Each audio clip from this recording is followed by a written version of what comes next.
If you want to better your money situation, you have to know this very important thing. So I was on Instagram the other day and I saw this video of this artist being interviewed.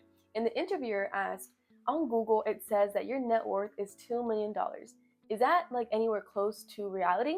And the artist took a second to think and they were like, what's a net worth? The interviewer then goes on to explain to her what a net worth is and all that good stuff. And she said, I might need a sec. I might need a pen and paper for this. And it actually made me really sad because there's people, and I know it happens all the time, that make millions and millions of dollars, but they don't really know where they stand currently financially. They don't know their financial picture. And potentially what that can lead to is a lot of leaky money holes, a lot of people taking a lot more from them that is necessary, and they would never know.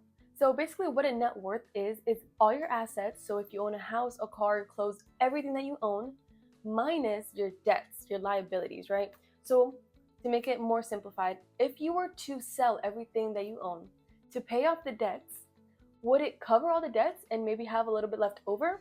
Or would it not cover all the debts, right? And you would still have some debts laying around. So if that were the case, you would have a negative net worth. But that isn't necessarily all bad. I'll explain in a second. All right. So let's start off with a really simple example. So let's say that somebody has, as their assets, they have a paid off car, which is worth $10,000. Cash on hand, they have $1,000. And they have a Roth IRA with $5,000. If we add it all up, it is $16,000, and they'll show up there in a second. And now let's move on to the liability side.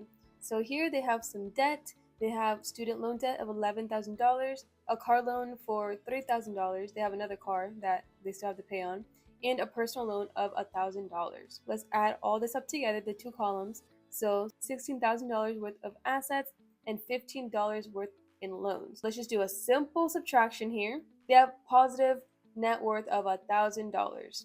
So if they were to sell all of their assets to pay off all of their debt, they would still be in the green, $1,000. So that's what we want. Obviously, we want to be positive in net worth, but being negative isn't all bad. Let me show you. So let's say that this person recently bought a house. Now this is what their new net worth would be. Let's say they're a few months in and they paid off $5,000 off of their mortgage, but they still have $300,000 left in their mortgage. Let's see, this is their new totals. Their new assets is $21,000 and their new debt is $315,000. If we do simple subtraction, their net worth is negative $294,000.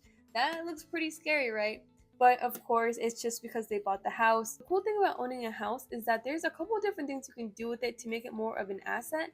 You can rent out a room on Airbnb, or you can put it up on Peerspace and have people, let's say if you have a basement or something, use that space as like studio space, a podcasting studio, or maybe to take pictures if you decorate it really nicely. You can really turn your house into another stream of income while you're still living in it. It's really nice. So if you do this activity and see that your net worth is negative, don't let that worry you. It's really, really important to have clarity on where we're at right now, because now we can come up with a game plan to improve. It's hard to get to where you want to go if you don't know where you're at right now. If you comment the word net worth down below, I'll send you my super simple, just plug and play net worth tracker. This is a great thing to do on your financial journey. So thank you so much for watching this video. Until next time, God bless.